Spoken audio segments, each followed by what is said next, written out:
Good afternoon, everyone. A warm welcome to those joining us from across time zones and continents. It's wonderful to have you with us. I'm Mohammed Salih, a non-resident senior fellow in the Foreign Policy Research Institute's National Security Program here in the United States. I'm truly delighted to be moderating today's conversation. Our discussion today focuses on a topic which is both urgent and consequential, unlike what some people might tend to think. The future of Syria's ethnic and religious minorities in a post-Assad era. There is no accurate data on this, as demographics are often treated as state secrets in the Middle East. However, estimates suggest that roughly around 30% of Syria's population is made up of non-Sunni Arab communities. As the conflict and political order evolve in the wake of Bashar al-Assad regime's fall, these communities face profound uncertainty and existential questions around representation, security, and belonging. The tragic events of this year, the massacre targeting the Druze and Alawite areas in March and July that killed thousands, highlighted their continued vulnerability. Christian and Yazidi communities, already depleted by years of war and sanctions, still endure the legacy of extremist jihadi violence and displacement. Syria's Kurds, too, have suffered mass expulsions, detention, property seizures, especially during the 2018 and 2019 offensives by Turkish-backed Syrian opposition groups in northern Syria. Our conversation today will explore how these communities seek space in Syria's shifting landscape and what a more inclusive, stable polity might look like.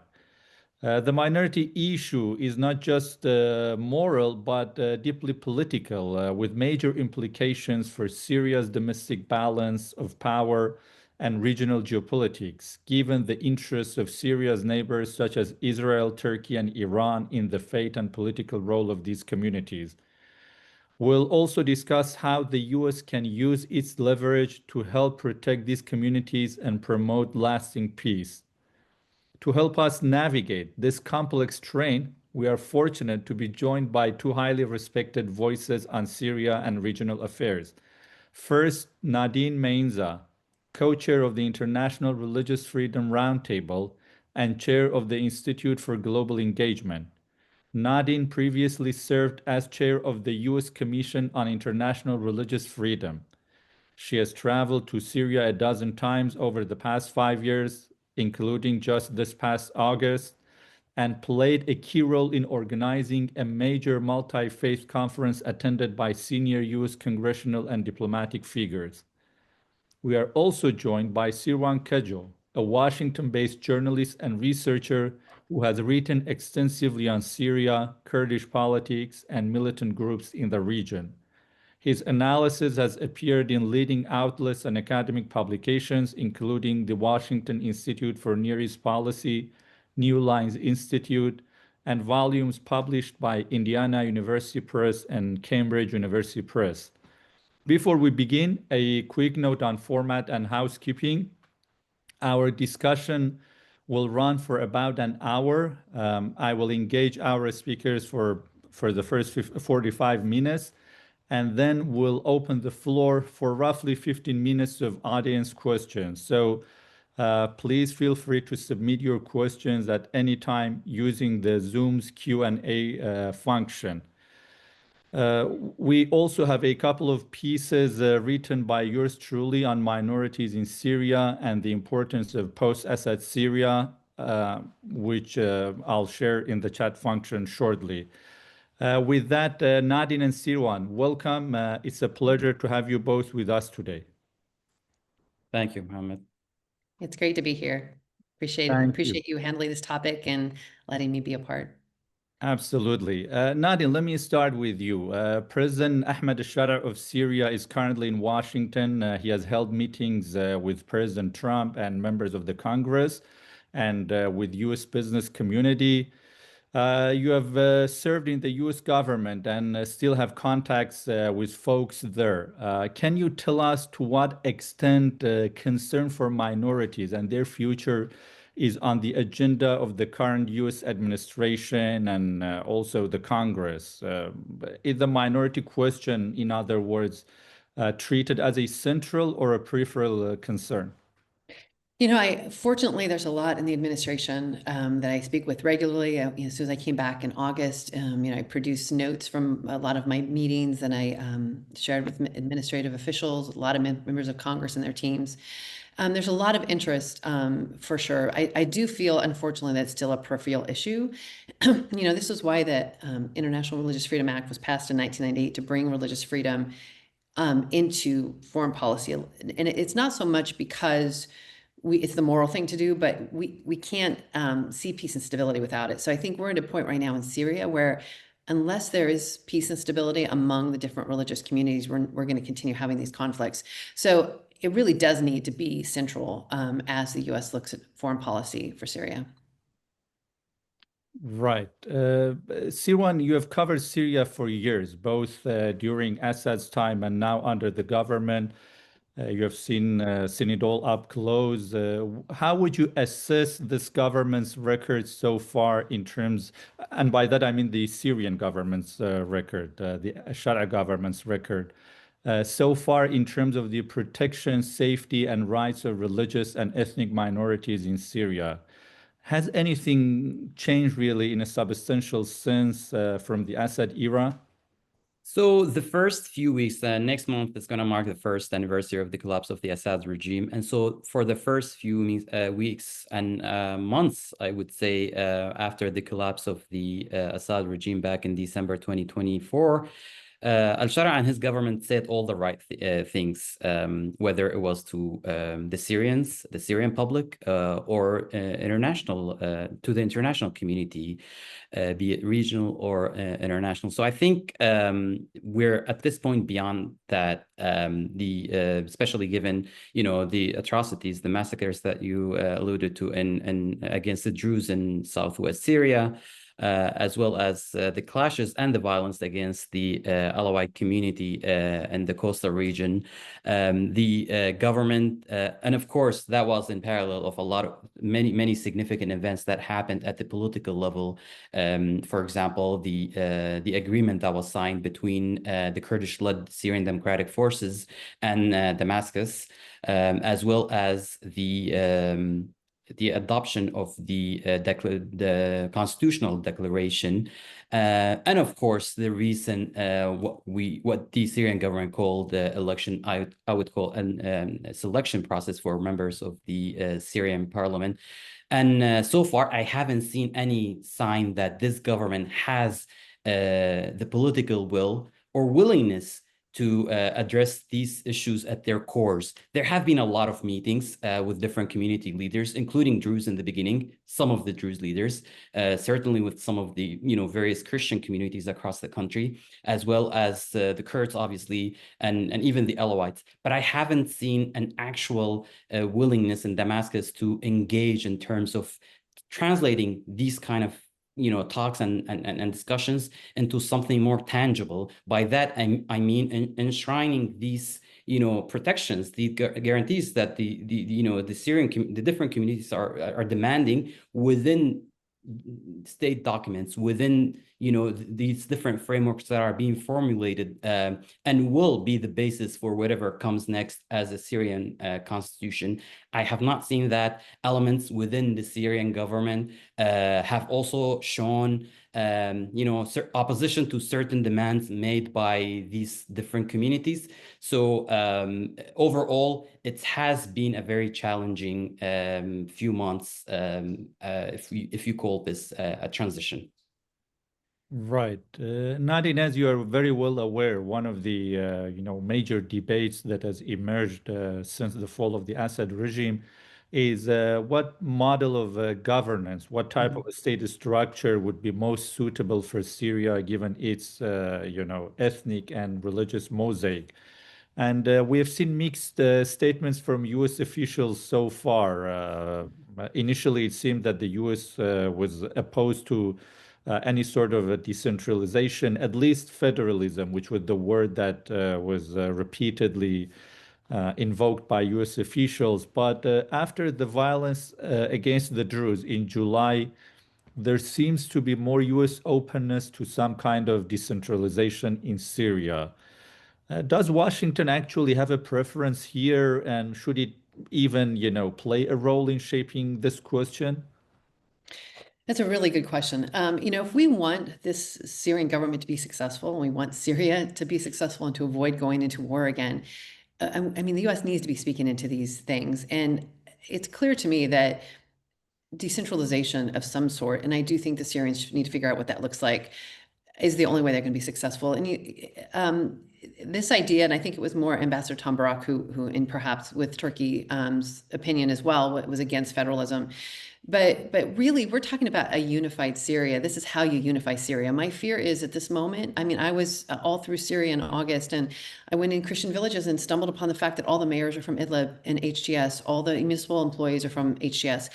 That is not how to build a unified Syria. What we want is, and what the people want, is to be a part of their own local governance and their own security. The checkpoints can be people from their own security that actually know the people in security. The mayor can be from that community. And so I think that's why decentralization could be so important, is to have leadership representing those communities. And this way, minorities can have a say in their local governance and feel like they have a stake in the Syria. Because right now, I think they feel like they're left behind. They feel vulnerable. And frankly, they're leaving.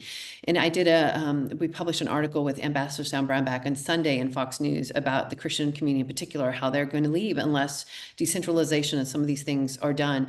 I think it's a mistake to look at it as we're carving apart Syria. I mean, the United States has 50 states, but we're not 50 countries. We're United States of America. I think there's a way to unite Syria this way. And I think that, and to be honest, in the Northeast, they're not fighting for autonomy or even federalism. They just want a type of decentralization that gives them, the local communities, a say in their future the way they have now. And so I do see this as the path to be successful, but I don't think the U.S. is pushing hard enough on it, which is unfortunate, because to me, if they fail because the U.S. wasn't willing to use our leverage, that the consequence would be catastrophic. Let me ask you a kind of a more, political question as a follow-up to that. The blocking of the, nomination of Joel Rayburn for the head of the Near East division within the State Department. Do you think, given his positions in the past, that could be seen as a signal that the current administration, at least for the time being, is not really keen on, moving forward with a, strong decentralized Syria? I don't see his position played out that way. I don't think it had to do so much with his positions. I think they had a senator that was opposing him that was going to make problems, and the White House just didn't have the leverage to be able to push that through. It's a disappointment because of all the experience that he brought to the table. And we could use a little bit of that right now in some leadership internally in the State Department in the Near East division. But clearly, Ambassador Brock had made it clear he wasn't interested, then softened his tone with decentralization. So I feel like it is on the table right now. And I think what I was told by people, even in the government in Syria, that want to succeed, they want there are a lot of people that want an inclusive Syria. They just haven't figured out how to do it. That they have said even the U.S. needs to be pressuring, because they're getting a lot of pressure from the base, the Islamist side of the base, that wants all sorts of things that would be bad for Syria. And the U.S. needs to counter that by giving cover to President al-Bashar, by demanding some of these things so that it's not putting all the onus on him to do it. And so I think it's a mistake for us to not take advantage of that opportunity to help push Syria in the right direction. Right. And I think, to your point, framing this debate really as a binary between federalism and, a unitary centralized state, in a way implying that federalism would mean, the breakup of Syria, was not necessarily a very accurate, portrayal of what was at the stake and what was being sought on the ground. I think the fact that a lot of these communities in Syria have really made it very clear that they want to be part of Syria. They just want a decentralized system of governance that respects, their local culture, particularism, and grants them some recognition of their rights and gives them some status. should not be framed as being opposed to, a centralized Syria or otherwise anything which is less than centralism would mean the breakup of the country. I think, that also is a good segue to my next question for Sirwan. For Syrian Kurds and those in the Kurdish majority parts of north and northeast Syria, or what the Kurds they're referred to as Rojava, what would be an acceptable minimum outcome in terms of rights and political status in the new Syria? We have, of course, heard also all sorts of statements coming from Syrian Kurdish officials. Some of them might be interpreted for good reason as contradictory, some of them asking for federalism, some of them rejecting any of these ideas as being ideologically opposed to what the SDF stands for. And then there are those voices who just use the term decentralization in a broad and vague, manner. What is the acceptable minimum outcome that Syrian Kurds could accept? Sure, good question, Hamad. My answer will be tied to the point that Nadine was raising, that any form of governance in Syria in the post-transition period will necessarily have to involve some level of decentralization, and there's been an ongoing debate on this. I have to say that the term federalism has negative connotations in Syria, and that is for the most part is because of the experience that Iraq went through post 2003. But Iraq is still one country, and we're talking about 22 years later. Kurdistan enjoys a significant level of autonomy within federal Iraq. But also, for Kurds have been very clear, as a matter of fact, since day one, that, after the outbreak of the civil war, one of the reasons, in my opinion, and I've argued this for a long time, that led to the, outbreak of the civil war in Syria back in 2011 was that type of highly centralized model that the Baathists adopted for so many years. For several decades, Syria was heavily power was heavily concentrated in Damascus within the hands of few people, even many across the Sunni communities all over Syria, including in the south, in Daraa, where the outbreak started first, because of that. So why not try something else, something that could lead to something more substantial for even the Sunni community, because there is this perception within many, unfortunately, sadly, within the Sunni community, that this call for decentralization or any form of autonomy in Syria comes from minority groups, and that necessarily means it's a bad thing. It might lead to partition. I mean, Syria, since the beginning of the civil war, has experienced de facto autonomy, de facto centralization for literally 14 years until December 2024, when ironically the opposition that is currently in control of Damascus right now, the HTS, Hayat Tahrir al-Sham, managed an enclave in northwest Syria and Idlib. And they were okay with that. Everyone should be okay with that, because that was the only way that the opposition could survive in that part of Syria. Similarly, in the northeast, the Kurds have established this highly sophisticated system of governance that involves a lot of things that you don't see elsewhere, yet that you didn't even see under the Assad regime. So practically, this is very applicable. I mean, we've seen it like in recent history. We're not talking about years ago or ancient documents in Syria. We're talking about recent history, that because they keep talking about in a country like Syria, not necessarily a large country, how could you manage different regions run by different communities? Like, the civil war showed that you can actually do that, and that might be the only way out of this conflict.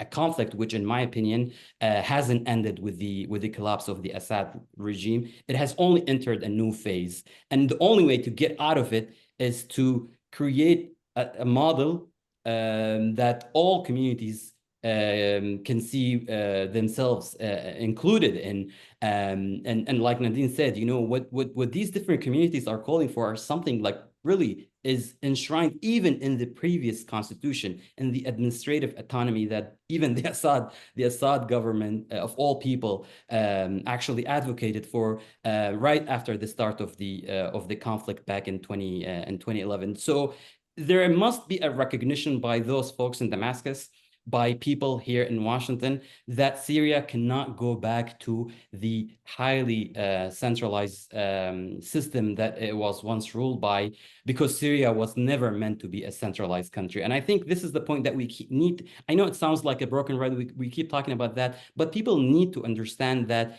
the complex nature of Syrian society doesn't allow it to be that heavily centralized structure that has proven up until recently that it could be deadly even for the majority, the Sunni majority in this case. So really, the Kurdish demand is that this is the minimum. We can't go back to pre-2012 when the Kurds first got control of the region. We need to make sure that first this region, the Kurdish majority region, along with the Christians, and Nadine has been there more than a dozen times, so she can talk more about how this system has served not only the Kurds but also other ethnic and religious components of the Northeast within that. So it's like it's an autonomy within an autonomy in the Northeast, in addition to certain recognitions, certain rights recognized in the broader framework, being the future constitution. So the Kurds want that because, and this is a lot, sorry for taking long, but this is the last one I want to add when it comes to the Kurdish question. In its nature, the Kurdish question is not only a human rights issue, but it's also a political issue. So these 2 points need to be addressed in any future negotiation over the Syrian constitution.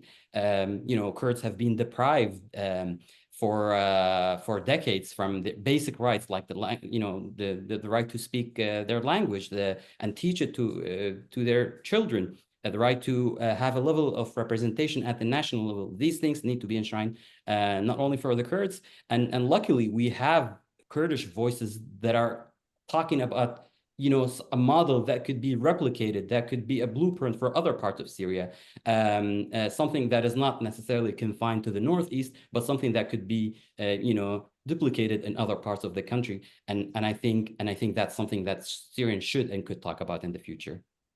Right. Given what you just said, there is a, misconception, if one were to put it that way, about the notion of federalism, not just in Syria, but also more broadly in the region. And, there's a vilification, in fact, of the entire notion of federalism. Nadine, you have been, as Siran also said, you have been to Syria many times. You have been to the neighboring Iraq, to Iraqi Kurdistan, and you are, well familiar with those two countries and the conditions on the ground.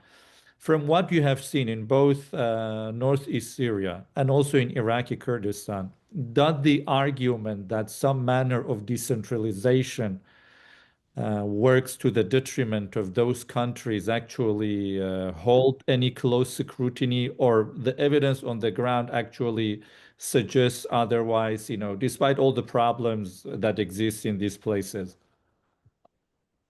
Well, I think when you look at Northeast Syria, for instance, it's the only place in Syria where you're going to see stability. Like, I'll be honest. I mean, my husband used to worry when I went to Northeast Syria, but I always joke that I'm safer in Northeast Syria than downtown Philadelphia. There is a stability there that is just unusual, and part of it is that local control. Local people are in, the police. Local people are in their councils, for their local area. It's all, they have buy-in, they own it, it's theirs. And that kind of commitment, not so much to the autonomous administration, but to their community, has built this social cohesion, and they've done it in such a multi-faith way. And so, you figure, Assad had those years of, decades between him and his father, Bashar and his father, of really the minority versus the majority, and which created these deep sectarian divisions in society. The Northeast had that too, but the way they have governed, they've been able to build social cohesion among all the communities. Of course, there's political disputes, but that's not a bad thing. When someone says to me, "Oh, I met this person from this religious community that doesn't support the autonomous administration," I'm like, well, that's amazing. I mean, they should have opposition. America, half the people are always against the president. Like, having a society where people have different opinions and they actually fight politically about it is key. And I think that is what if I look at all of Syria and in my last trip and being with a lot of Syrian Americans, and Syria, there has been no space for political fighting. There's been no space for dialogue and for having opposing opinions. So people went back to their sects and became very strongly entrenched. And really, the only fighting you see is physical, right? It's violence. Where in the Northeast, they had dialogue, where they're actually having political arguments and arguments about streets and arguments about what zoning and all the things people argue about, schools, whatever. That's a good thing. that argument in the Northeast, the fact that they're always having town halls that are people complaining and talking, and that is what has built this cohesion. You see the same in northern Iraq with the Kurdistan Regional Government. There are people that are hugely supportive. There are people that totally oppose, that have a different idea of what they should be doing. That's not a bad thing. When we look at a country that has people that oppose them, means that they have some freedom politically, and they in both of them do, and that has contributed to the stability of both of them. And I'll tell you what, the people in Northeast Syria are, if you ask them, the leaders and the people that live there, do you want to be part of Kurdistan? Or do you want to be part of Syria? They say Syria. They're Syrians. I mean, they want to be a part of this government. That's why they're fighting so hard for integration. They're not trying to pull back and get the Kurds of Turkey and Iraq to join with them and come up with their own country. They want to be a part of Syria. They want to be a part of the Damascus government. I hope that the U.S. pushes this government to integrate them in a way that preserves what they've built, that social cohesion. The last thing, with all that's going on in Syria, the last thing Damascus should have to do is rebuild the Northeast. The Northeast has been built. They've got government structures, they work, and they're inclusive. And I'll be honest, the Sunnis are the majority in the Sunni areas. You go into Raqqa, it's all ruled by Raqqa. You go to Topka, it's all Arabs, So it's not like the Kurds run all these areas. It's all very representative. And the co-chair system, of course, overrepresents the minorities and has half the leaders being women. So it makes sense to integrate that in, but also, being able to give Damascus, be able to focus on the areas that need to be rebuilt from scratch. And I want a Syria that's united, that all these different groups could speak into their own governance. And I think that what we've seen in Iraq and Syria, Northeast Syria, is proof that this works.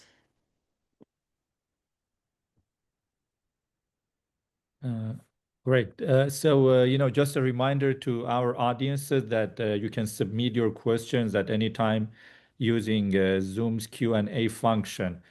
I think, one important aspect of also what is happening inside Syria and the fate of the minorities is the question of geopolitics. It's a major factor shaping or reshaping Syria today and is poised to do so in the future as well. In what ways, I was curious, in your opinion, does the minority question intersect with the region's geopolitical struggles and how these two are shaping and, constituting each other? That question is for both of you. So let's start with Siran first and then move to you, Nadi. Sure. So yeah, of course, Syria has always been, especially after the civil war, and now even more so with regional countries vying for influence, over at least parts of Syria. I think if we look at Turkey's policy towards Syria for a very long time has largely been driven by look how Turkey views the Kurdish issue both in Turkey and Syria. So its approach toward Damascus, not entirely, but for the most part is based on making sure that the Kurds are in check. Also, obviously the Israelis would, especially following the fall of the Assad regime, on how Israelis were not necessarily, they didn't really trust the new government in Damascus, especially with many jihadist elements in its fold, and how they wanted to create a security zone in this south and more so after the massacres and atrocities committed against the Druze community back in June in Sueda. The Israelis, I wouldn't say took advantage of it, but they used it in a way that could leverage, Israeli leverage Israeli influence in Syria. And you also have other regional powers like Saudi Arabia and UAE who don't want to see another wave of Islamists in Syria, but also a government that makes a government that makes sure that there will be no longer illicit trade of drugs such as Captagon into Jordan, and from Jordan into the Gulf, because the Gulf was like very affected and by the flow of illicit drugs from Syria into those countries. So you have different countries basically wanting different outcomes in Syria. Eventually, in my opinion, I think the United States will have to step in more vigorously and make sure that it play that kind of mediating role that everybody, including many within the minorities, and even in Damascus, to play that mediating role between the two sides. I mean, we know that the U.S. Plays a significant role in the current negotiations between the Syrian Democratic Forces and Damascus for now. And if you can only extend that to ensure that the U.S. provides some assurances to other minority groups, to the Alawites, to the Druze, whether it's through the Israelis or not, but also that make sure that these demands by the different communities across Syria are not exploited by regional powers, particularly Turkey and Israel. Of course, everything in Syria is, like there's nothing local about Syrian politics. So we shouldn't expect this to change overnight. Especially with a government that has proven that is not able to, to unify the country in an inclusive manner. So you will see this play out for a long time. And Nadine, before you answer that same question, let me add this, like to a lot of people from outside, and this also seems to be a position that some folks in Damascus are articulating as well. That the minority question inside Syria is somehow a product of a geopolitical rivalry, that it is somehow made up, or made bolder by regional and outside powers. To what extent that is true, and what should be done from a geopolitical standpoint to ensure a fair outcome for the minorities inside Syria, and that they're not going to become victims and be sacrificed in this larger geopolitical rivalry over Syria. No, really good point. I think it's important for the Syrian government to understand that allowing the continued targeting of religious minorities and the violence with impunity is only going to weaken Syria. The goal, as you've seen with the president al-Shara visiting this week, is economic empowerment and economic recovery, business investments. Even these huge sums promised by the Kingdom of Saudi Arabia and others, they haven't been actually done yet. They've been announced. Everyone seems to kind of be waiting. And the continued targeting of minorities is only weakening the government. And so when I bring it up, I feel like people with the Syrian government, advocates that are working on the Hill to get Caesar sanctions lifted, think somehow might misunderstand that I'm somehow trying to weaken the government, but the opposite is true. This is weakening them in everyone's eyes. Europe is watching. I'm hearing from government officials all over the world that are panicking, like, what is happening? I was told initially when, the Alawite violence happened in March, it was so heartbreaking, and everyone is condemned. And of course, there's been plenty of proof that the Syrian security forces played such a big role, uploading videos of themselves, even committing the crimes against women, children, families. And so many people told me, oh, it was political. It was because the Alawites were a part with Assad, and they benefited. Of course, most Alawites are poor and didn't benefit. But of course, that small elite did. And that brought so much anger towards their community. But then the massacre against the Druze, which has been horrific. The videos, you can't even process them, again, uploaded oftentimes by the Syrian security forces themselves who committed some of these crimes. This kind of violence, the bombing of the Christian church, and of course, Christians have been a part of all of these killings, even though I know they haven't been targeted per se, but boy, they've been threatened. I think every church practically has had somebody threaten them or say, you're next. I've heard so many people tell me that story. So there's a sense of fear in all of these community groups. And part of it is the impunity, the fact that, people have been killed, and the person that killed them, no one even looked for who they were. And if they even uploaded a video, they're still in the security forces. So if in fact economic recovery is the goal, clamping down on your own security forces, putting an effort to stop this, asking the US for help with stuff like this rather than just economic will actually help them more economically than anything else, because this is how to build a stable Syria. But the violence against these communities just has to stop. And setting up a government structure so that they could be a part of their own security, that could go far long terms towards building a Syria that the minorities can stay in, and will send a message to the world that it's time to invest in Syria and help grow the economy so people can eat again, people have jobs again, so they can go back, and there can be that success story that everyone's fighting for, but it can't happen until the minority question is handled.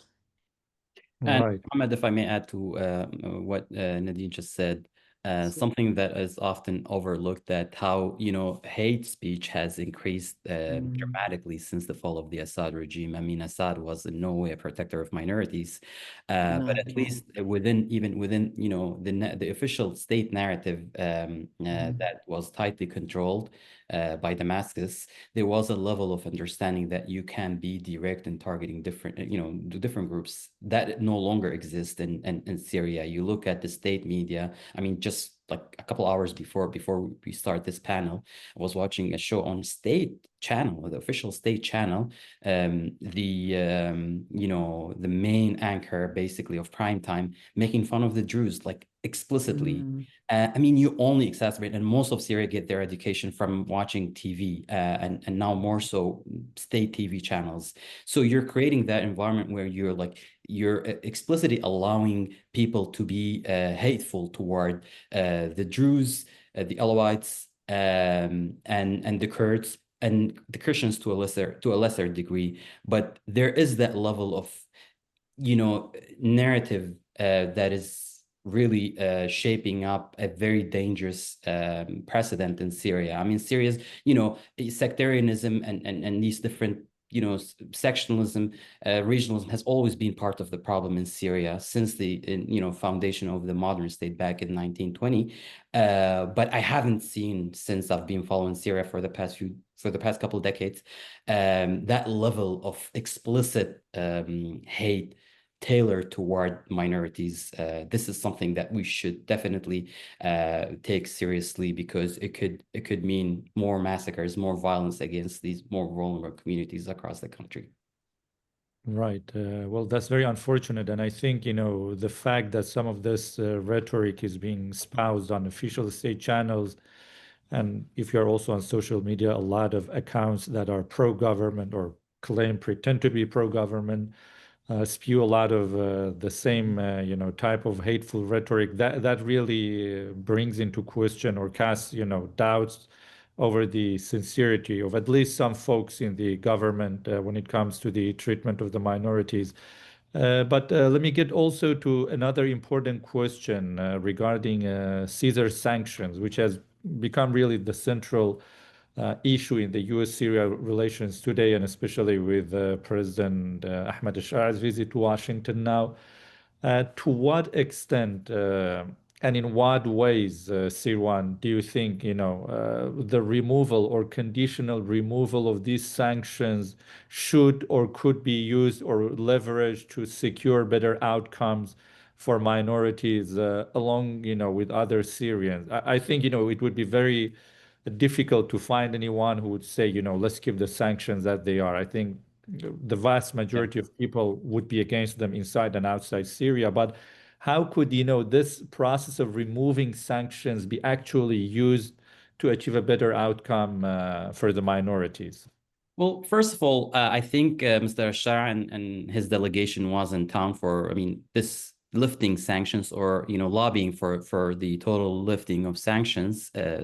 Caesar sanctions was a top priority, was the top priority. I think everything else that followed was as they say, something that had to happen. For example, joining the anti-ISIS coalition that hasn't been even formed. I mean, a Syrian information minister said that they joined the coalition politically but not militarily, which was a bit vague to kind of like, I don't know what's going to happen on that front. But I think the main part of the visit was to lobby for this and to convince to persuade the few remaining Congress people who have been opposed to the total lifting of sanctions to vote to vote differently. And I think to a certain degree, they succeeded in that direction, especially after they met Congressman Brian Mast from Florida. Actually, as a matter of fact, that Mohammed, we talked about this, that a Syrian Kurdish lady and her husband facilitated that meeting between al-Shara and Congressman Mast. So I think, yeah, like you said, nobody's really against, like in Syria, like, these sanctions, people are feeling it every single day. They were very effective in weakening the Assad regime and its allies, be it Hezbollah or other like Iranian-backed militias in Syria. But they also hurt people even during the Assad regime, even during that area. And I think there's no reason to believe that they will work moving forward unless okay, so I guess what I'm trying to say is that there must be a mechanism to remove sanctions, because the way it happened, and the Syrian government was prepared to make certain concessions back in May, right before the meeting in Riyadh between President Trump and Shara, to make certain concessions in that direction, hoping for a partial, sanction relief. Of course, Trump went all out by declaring, total removal of sanction, and then I guess. There must be a mechanism to make sure that, there should be certain conditions met for the Syrian government before there is a complete removal of sanctions. Right. Nadine, you have engaged both policymakers and faith-based networks and groups in both Syria and the US over the years. What role, in your opinion, can religious diplomacy inside the US and internationally, and also back inside Syria, play in supporting Syria's minorities during, this fragile transition that we are seeing? Well, I think that, first of all, a group I work with, the Multi-Faith Neighbors Network, is doing work on the ground with clerics, to rebuild those relationships or build from the beginning. Some communities, they're better connected, other communities are not at all. And so there's things like that can be done to help support building that social cohesion in the government. And certainly people on the ground that have the ability to do that is just so crucial to being able to come alongside and help build those relationships, because under Assad, people were afraid to talk to each other. I talked to religious leaders that would admit they didn't know anyone of a different religious community in their own community because they were afraid to talk to each other and look like they were plotting against Assad. There was so much fear under the Assad. So I think there's a lot the international community can do with humanitarian support. There are people starving. The thing about these sanctions, I think is important to understand, is that there's no such thing as really lifting partial sanctions. We lifted sanctions in Northeast Syria in 2022. We thought it was going to change everything, but unless they're permanently lifted,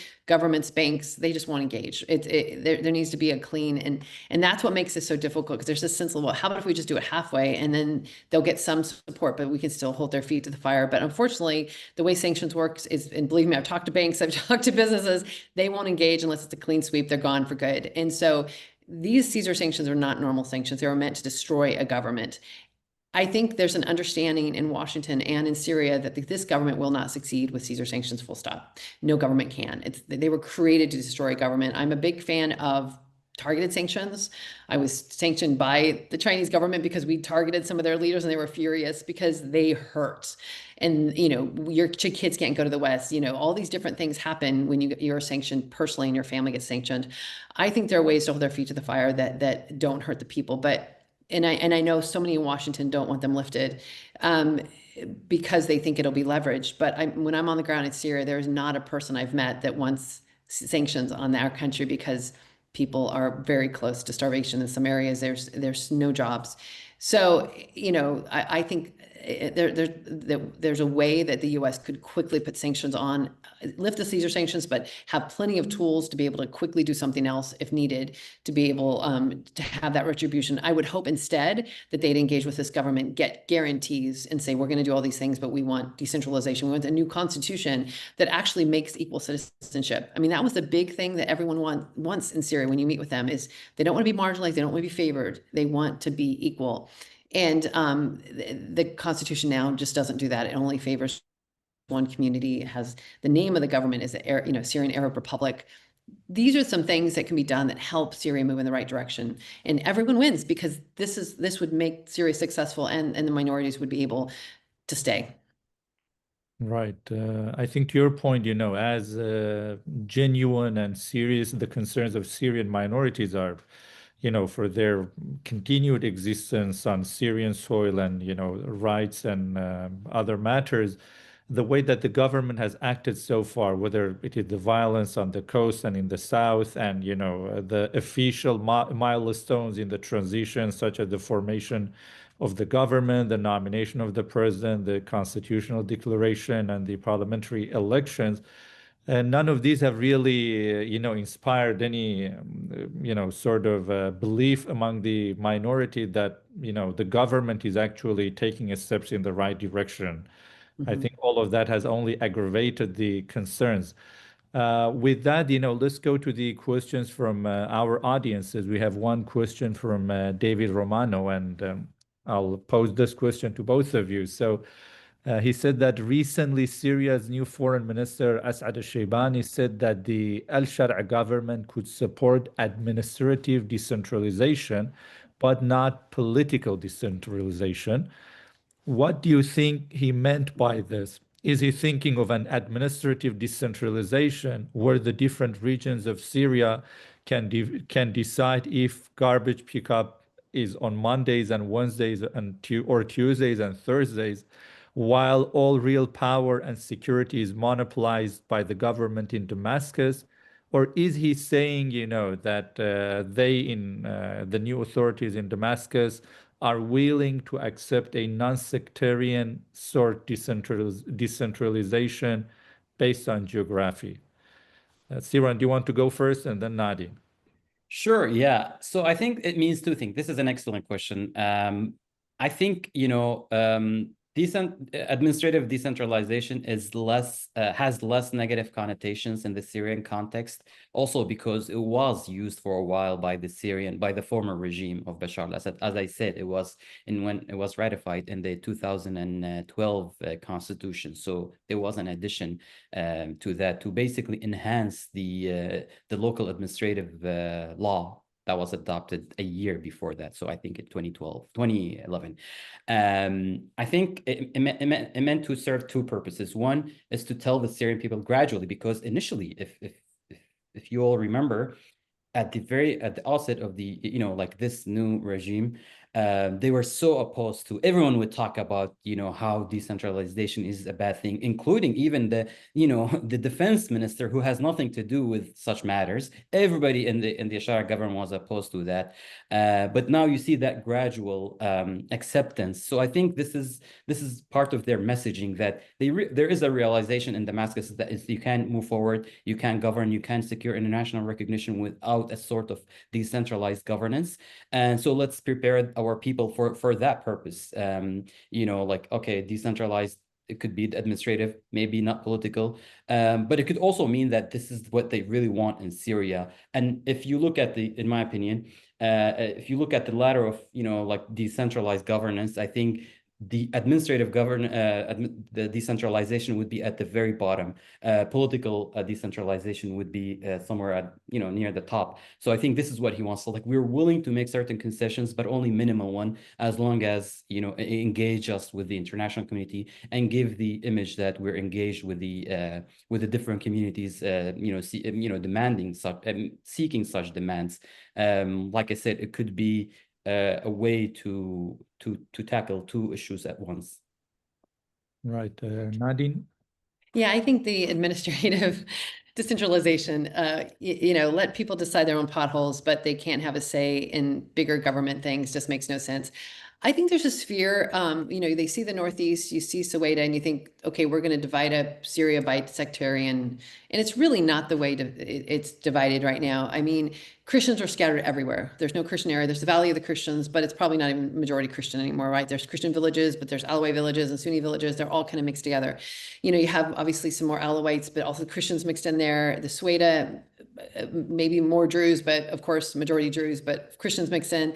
The Northeast, even the Kurdish majority areas are a lot of Arabs in those majority areas. And I'm curious if they're even majority Kurdish anymore. So the point being is, and of course, a lot of Christians, Zoroastrians, Yezidis are all mixed in. So if we decentralize or they decentralize Syria, because we're not going to do it, they're going to do it, it's very much going to not be all the, it's going to be a lot of mixtures of the different religious communities in each of the areas. And hopefully each of them will have an opportunity to serve in their own community so that you do get that diverse Syria that historically is just 30% minority. So these folks should have a say in their own security, but it will also give the opportunity for them to speak into issues locally, but also to have no political presence would make, or no political decentralization would make absolutely no sense.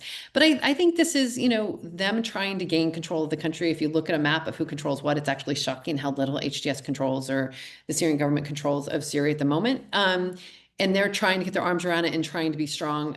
But I think that they need to step back and realize strength comes from opposition. If they allowed political parties, they allow political opposition to them, it'll actually strengthen them, not weaken them. What will weaken them is being authoritarian and in closing political space for people to speak. I think people in Syria don't even know how to use it. I've been told by experts saying they're afraid they're not going to take the political space that they have because they've never known how to use it. And so it could shrink just because no one's stepping into those voids. Encourage opposition, encourage people to come up with different ideas. This is a good thing. This strengthens Syria. This could be a legacy for all these leaders, al-Shara and Shabani. All of them will be seen as heroes for the history of Syria if they're able to produce a Syria that can actually be long-term without this kind of division. But at the moment, we're not seeing that. What we're seeing is a fear of what could be if people enter that political space, and of course, this violence that is sectarian based that is just so horrific to watch, and that these leaders, I think, in the U.S. and the international community coming alongside them have the ability to stop, and I think that should be one of the priorities for the U.S. at the moment. Right. We have a question from Laura Kelly, who is a journalist with The Hill. She's asking, can someone comment on the current negotiations between the Syrian Democratic Forces commander, General Mazloum Abdi, and President al-Shar''s government, how that factors into the de-ISIS campaign or the campaign to counter ISIS and in the Kurds' efforts to safeguard their autonomy? Any of you want to tackle that question? Go ahead, Nadine. Sure, I'm glad to. Well, I do know that they have had some success, and I've heard from Northeast that they feel like their discussions on integrating the SDF into several regiments is positive, and that they're having discussions. And of course, for a while they weren't talking at all, which was very frustrating. So now at least they're having those discussions. I understand that even this week with the president, al-Shara in town joining the coalition to defeat ISIS, Daesh, and I understand though that there's from several spokespeople from different agencies that there's been no agreement militarily. This is just a political joining, that at this point in time, the SDF still is the military partner. I mean, I know for myself, I've flown in before with the US government and seen when they cross into Northeast Syria, they take off all their protective gear because they've never had an insider attack against them with the SDF. They have this strong trust. We're talking about these Syrian security forces, HTS, foreign fighters, Turkish-backed Islamist militias who, some of them even sanctioned by the US government for crimes, even, holding and trading Yazidis. Like they're not going to want to partner with these guys to do campaigns. And so I think that we're going to continue to see that partnership with the SDF. But I do think what's missing is they have not really seemed to have done a whole lot in terms of how to integrate the government in a way that preserves what they've built. And that's where the US needs to push. The international community needs to push, like, how do we integrate the Northeast in a way that keeps these cohesive, amazing religious freedom conditions in a way that strengthens all of Syria. And I'll tell you what, if they are able to come up with an agreement to integrate Northeast in that way, you will see fireworks again throughout all of Syria. People will rejoice. People want to see this happen. The Northeast wants to see it happen. But right now, we have not seen the kind of high-level discussions, because these discussions cannot be small, low-level committees. They've got to be Mazloum, al-Shara. They've got to be the top people talking, and that just hasn't happened enough. Right, Siran, let me ask you actually another question that we've got from one of our audiences. The Kurdish peace process in Turkey is somewhat contingent upon the Syrian Kurds based on the statements from the Turkish government. How do you see the impact of that for the future of the region and the Kurds in general? And I think it's a very important question, that needs to be answered. Absolutely.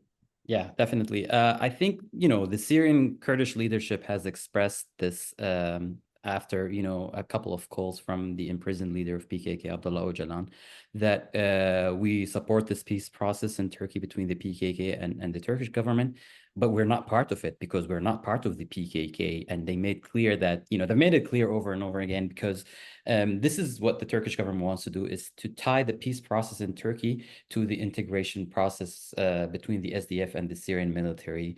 And I think this could be dangerous because the PKK has laid arms, or at least a process has started in that direction. And the Kurds in Syria, the SDF, which is not only a Kurdish group, this is where it lies. Like, this is very much more complex than the Turkish government wants it to be. We have many non-Kurdish elements within the SDF. As a matter of fact, about half of the SDF is made up of non-Kurds. That could be Christian, Syriac and Arabs, and even some Turkmen. So you can't tie the two things. Of course, the Kurdish question in Syria is by default, related to the Kurdish question in Iraq and Turkey more so. But in this particular context, you can't tie the two issues together when it comes to the SDF integration. The SDF cannot, under the current circumstances, lay down their arms because their understanding for integration is completely different from what the Turks and what Damascus want.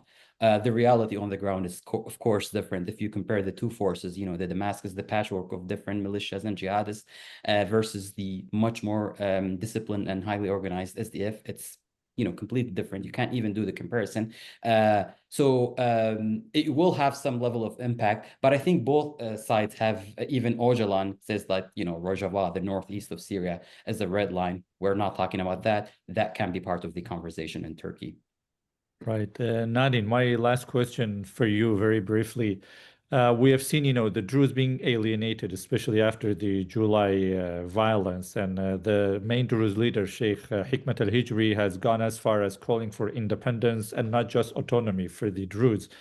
I know that you are in contact with the Druze in Syria and outside as well. How do you read the Druze mood and their relationship with President Bashar's government after July? And what might a reasonable settlement between the two sides look like? If you can answer that in 1 or 2 minutes, that would be great. So, it's a heartbreaking, and the crimes against this community just really broke them, and which is why they called, I think, for independence. There's a lot of division too of leadership in the Druze. So it's not, you've seen in the Northeast, the KNC and the NKSA come together with the SDF or the Autonomous Administration. There's some unity of the movement there. In Sweden, we're not seeing quite the same thing. I think a lot, whether it be what Shabani is saying about the kind of what the kind of decentralization he wants, or what Swede is saying. I mean, you're seeing a lot of posturing, right? Call for the most extreme thing and then negotiated. And I look at it all that way, even before, when I've seen in the news the Northeast and Damascus saying harsh things, and they talk to each other and they're all getting along fine. I mean, it's just the way when you're negotiating, you're claiming a position and then talking your way in. So, I think, right now, the Syrian security forces occupy 32 villages in Sweden. There's 150,000 IDPs in Sweden city in the freezing cold that can't go back to their homes. These are the things that scare the living daylights out of the Northeast to watch, right? We're not going to see anything productive until we see those forces that committed these crimes leave these villages, so the people can go back, and then they'll consider, can we be a part of the Syria? But right now the mood is pretty low with that kind of situation happening and the kind of violence we saw against them, and with the perpetrators still in Soweto. So the Syrian government could go far by pulling their troops and saying, hey, we want to bring you into Syria. Let's make Syria work. And I think actually the Druze would come to the table, but right now they're feeling very violated. Well, we're just about out of time, so let me extend my warm thanks to Nadine and Sirwan for their thoughtful and really truly insightful contributions today. And of course, many thanks to all of you in the audience for tuning in and sending in great questions and being part of this important conversation. A big shout out also to the awesome team at FPRI for putting this event together. You can watch this discussion again or share it with others on FPRI's website or YouTube channel. I also encourage you to visit fpri.org to explore our upcoming events, publications, and research, and to consider becoming a member or partner to support our work. Thank you all again for joining us. And with that, have a wonderful day. Thank you. Thanks so much.